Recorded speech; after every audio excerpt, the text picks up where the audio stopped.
So, lunch for most of us is here. Again, my apologies if I bungled it for you, but we'll find out a little bit later. I will sell half of my sandwich for $10. Wow. What kind of sandwiches? Tuna. That's what I was going to order. Okay, then we'll have half. Go halvesies. No, I told you I was going to have them for dinner tonight. You can have half of it. That's good. We're good. Do we always? No, you pay tuition. Yes, $20, please. All right. So, chapter 1 of 2 Kings. Just want to finish Elijah's life here, huh?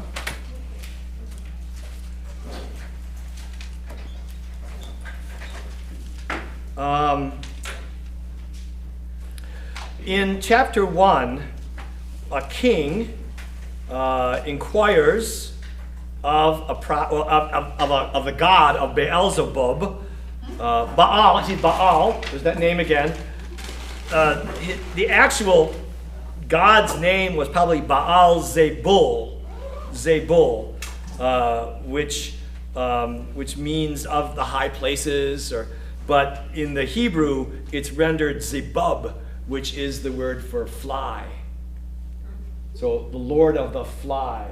I mean, he's a god of manure piles, circle flies. That's what they're. Yeah. So there is a famous book called Lord of the Flies. Yeah, that's based on this tendency in the Bible. Any case, so along the way, though, the messenger encounters Elijah, and the reason I want to point this out is this is how Elijah dresses, and this is important. One of your homework pieces, I think, huh? So, verse 7. He said to them, "What kind of man was he who came to meet you and told you these things?" They answered him, "He wore a garment of haircloth with a girdle." They mean a belt. They don't mean a girdle like we think in the 20th century. "A girdle of leather about his loins." And it is said, "It is Elijah the Tishbite." So the man, Elijah's outerwear is so unique and so consistent. He must have had a whole closet full of hair shirts that all they've got to do is describe him wearing a camel's hair garment. Actually, that's the Gospels. A hair cloth with a leather girdle, and everybody knows, oh, that's Elijah. That's Elijah. Chapter 2 is Elijah's leave taking. And he's already picked Elisha, but he tells Elisha to stay put. He's being called to another town. And he goes from Bethel to Jericho to cross the River Jordan. And wherever he goes, Elisha sticks with him, okay? Because he's been told by a gang of cult prophets that Elijah is leaving him today, okay? So Elisha hangs tight. They cross the Jordan, and that's where we want to follow up here. Verse 8, chapter 2. Then Elisha took his mantle and rolled it up and struck the water, and the water was parted to the one side and to the other, till the two of them could go over on dry ground. In that moment, who has Elijah imitated? And Joshua. So remember, they crossed the Red Sea, and they also crossed the River Jordan. So the prophet Elijah has something of the same power. Okay, slaps the water with his mantle, and it splits. Verse 9. When they had crossed, Elijah said to Elisha, "Ask what I shall do for you before I am taken from you." Elisha said, "I pray, let me inherit a double share of your spirit."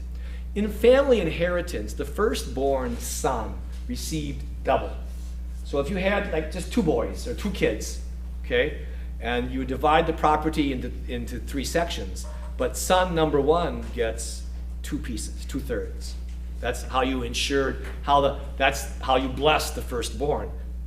In any case, Elisha asks for the share of a firstborn son.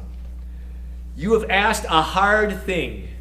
It's not an easy thing to work for God, is the implication there.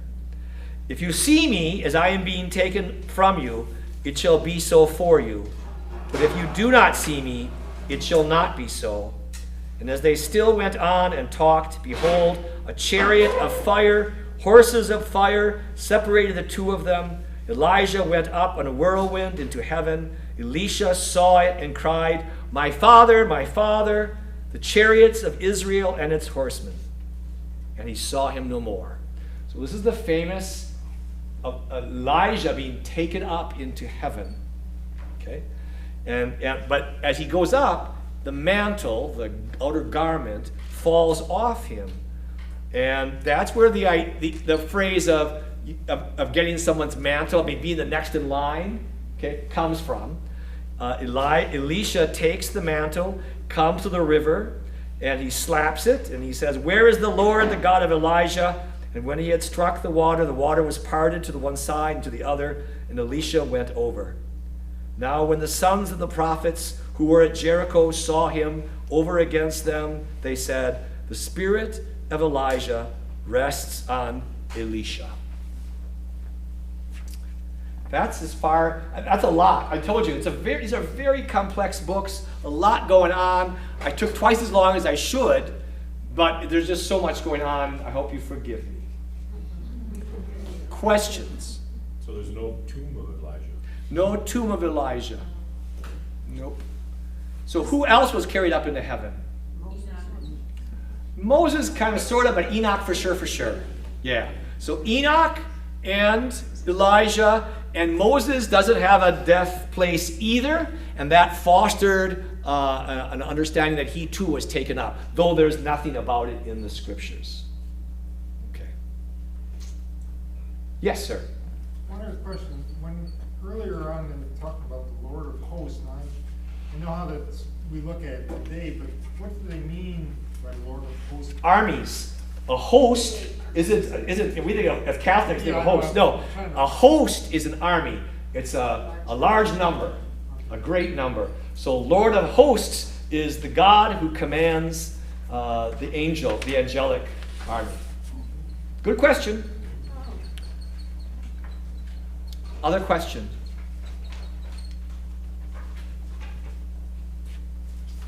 Sorry, guys.